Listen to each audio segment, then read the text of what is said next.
G'day! I just become an Australian citizen. As someone over the age of 60, there are quite a few advantages. If you're living in Australia, residing here, there are quite a few advantages to gaining Australian citizenship. And I want to talk about those today. For those that are new to the channel, my name's Barry, or Baz to my mates, and I'm a Kiwi, but now I'm also an Australian. Living in Australia. Thanks for tuning in. I immigrated to Australia back in 2012, and in December of 2023 I decided it was about time I got my application in to apply for Australian citizenship. It took roughly 14 months before I was made an Australian citizen. This happened on Australia Day, which is the 25th or 26th of January. Now, there are a number of benefits of being an Australian citizen as a resident while residing in Australia. But today I want to specifically focus on the ones that apply to us elderly folk. Number one, as an Australian citizen, number one, as an Australian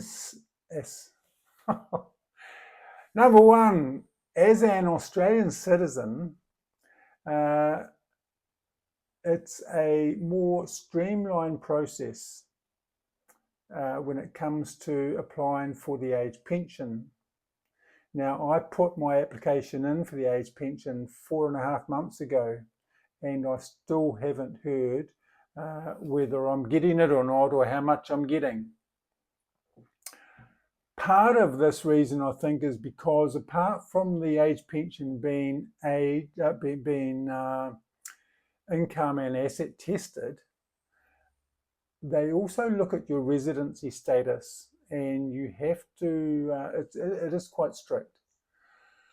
So as soon as I gained my Australian citizenship, I took my certificate in and gave it to them, and hopefully that will speed part of the process up considerably, I'm hoping. Now, secondly, if I wish to travel overseas, I will now be able to access assistance or support from the Australian consulates as well as the New Zealand consulates. You see, I've held on to my New Zealand citizenship. I haven't had to let that go. And I think that applies for Brits as well. I'm not sure about other countries. As far as my Australian passport and my New Zealand passport go, they're very, very similar. There may be one or two extra countries that I can access without a visa on my Australian passport, but they're pretty close. The biggest advantage of holding Australian citizenship is that I can now access aged care services. As an Australian citizen, I now qualify for the government subsidised aged care packages, which include home care packages as well as a residential care package. If I was not an Australian citizen, I could have to wait up to 10 years to receive these packages, and even then, what I receive would be quite limited.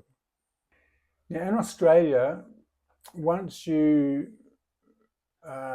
reach the age of 65, you can apply for the Commonwealth Seniors Health Card.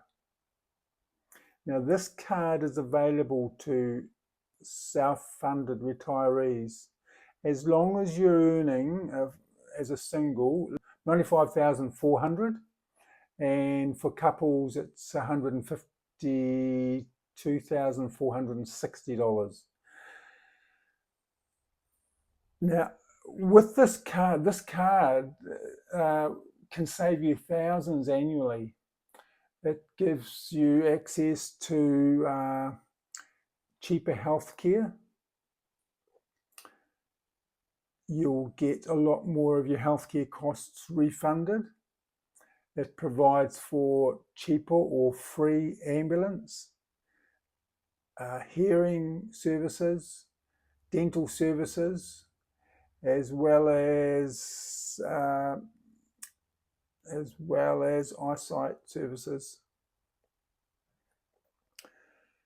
Another thing that you can obtain with this card is discounts on your rates and some of your utility bills. It also gives you access to cheaper or free recreation activities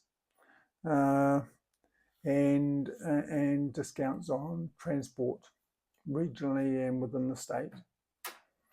So yeah, the advantages of holding this card are really substantial. Now, if you aren't a self-funded retiree and if you qualify for the age pension, then you automatically get given a pensioner's concession card.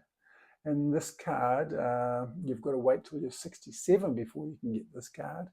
However, this card provides you with many of the same discounts and savings as the Commonwealth Seniors Health Card gives you. So both of these cards are available to Australian citizens. They're also available to non-citizens, but it may take up to 4 years before you can apply for these cards. And yeah, it's a harder process to get them. Number 5, Australian citizens may have better access to mental health care services in Australia.